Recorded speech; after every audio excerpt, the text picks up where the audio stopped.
এইটো খোলা কথা আমি কওঁ ভাৰতীয় জাতীয় কংগ্ৰেছৰ আমাৰ ইণ্ডিয়ান নেশ্যনেল কংগ্ৰেছৰ এটা ষ্টেণ্ড এইবিলাক বেয়া কামবিলাক আমাৰ ভাৰতীয় জাতীয় কংগ্ৰেছে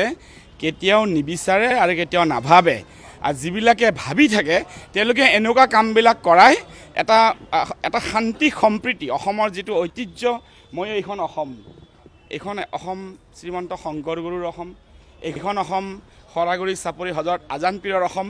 কিছু লোকে কিছু ৰাজনৈতিক দলে এনেকুৱা এটা অশান্তিৰ বাতাবৰণ সৃষ্টি কৰি অসমখনত ভেদ কৰিবলৈ চেষ্টা কৰে আৰু অসমীয়া মানুহে অসম মুলুকৰ মানুহে এইবিলাকত কেতিয়াও ভুল নাযায় আৰু অসমীয়া মানুহৰ ইমানখিনি মস্তিষ্ক সুস্থ মস্তিষ্ক আছে কেতিয়াও যিসকলে এনেবোৰ ৰাজনীতি কৰিব বিচাৰে সমাজৰ মাজত এটা বেলেগকৈ প্ৰতিষ্ঠা কৰিব বিচাৰে জাতিসমূহৰ মাজত বিভেদ সৃষ্টি কৰিব বিচাৰে আৰু তেওঁলোকে তাৰ প্ৰতিফল অনাগত সময়ত ভালকৈ পাব আজি ধুবুৰীত কেইটামান আগতে কেনেকুৱা ঘটনা হৈ গৈছে আপোনালোকে গম পায় আৰু এইবিলাকৰ বিষয়ে আপোনালোকেও কিমানখিনি নিউজ কৰিছে আপোনালোকে গম পায়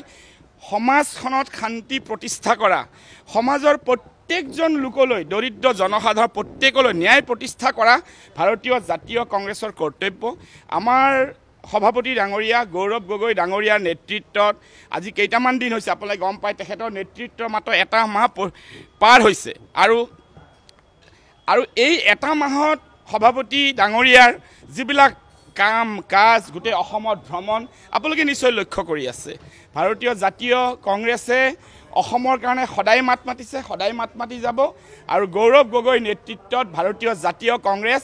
এক যথেষ্ট শক্তিশালী পৰিকাঠামোত এইকেইটা দিনতে আগবাঢ়ি গৈ আছে আৰু অনাগত সময়ত বহুত বেছি দিন নাথাকিব যে ই এটা বেলেগ বিশাল পৰ্যায় পাবগৈ আৰু এই মাহৰ ভিতৰতে আপোনালোকে অলপ পিছতে সভাপতি ডাঙৰীয়া আহি আছে তেখেতৰ মুখেৰে শুনিব আমাৰ বহুকেইটা ডাঙৰ অনুষ্ঠানৰ কাৰণে এটা